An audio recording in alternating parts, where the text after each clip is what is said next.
Peggy 18.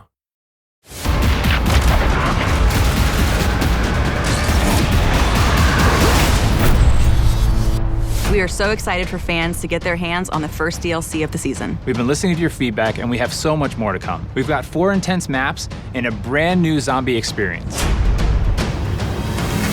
One of the great things about DLC is it gives us the first opportunity to address what the players are looking for and what things can be improved upon in the Infinite Warfare experience. We get a lot of feedback across social media, forums, everywhere. It's been really cool to see everything from beta up till now, the requests. So you're gonna see drastic changes and things you love brought into these new maps.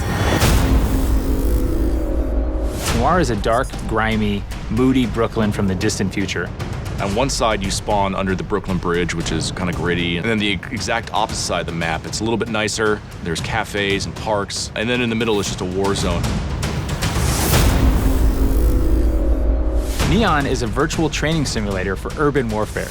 It's a Z-shaped map with a long sight line down the middle, a high B point up on a ledge, and a close quarters area in a nightclub in the 3rd lane. When you run around, cars will generate players. When they die, they will dissolve into a mess of polygons. It's a very interesting and fun play space to be in. One of the maps in DLC 1 that we are pretty excited about is called Renaissance. It takes place in Venice. It's a very tight quarters, very fast gameplay. If you like to snipe, you're gonna love the church lane.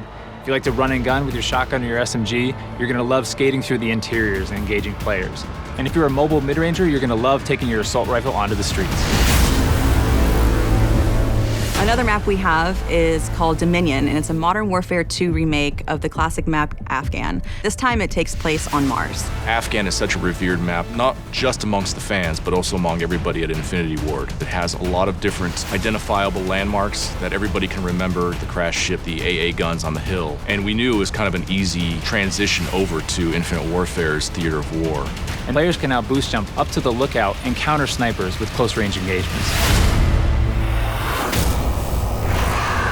The Rave and the Redwoods is a trip back to the 1990s, to a place that is such a stark contrast from what we did in Zombies in Spaceland. I think players are in for a real surprise. We made them really comfortable in Spaceland by opening up lanes, making it bright and colorful.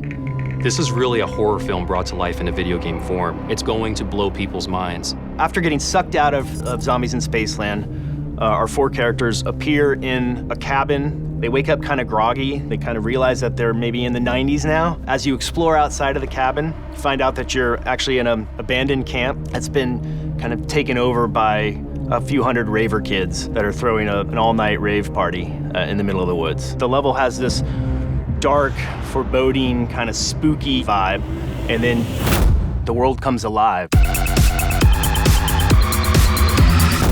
There's new weaponry, there's new Fate and Fortune cards coming, new traps within the map. Our cast of characters are getting a whole new wardrobe change. We're gonna introduce a new character named the Slasher. There's so much more to tell. We can't wait for people to get a chance to experience what it's like to be in Rave and the Redwoods. People are in for a real treat.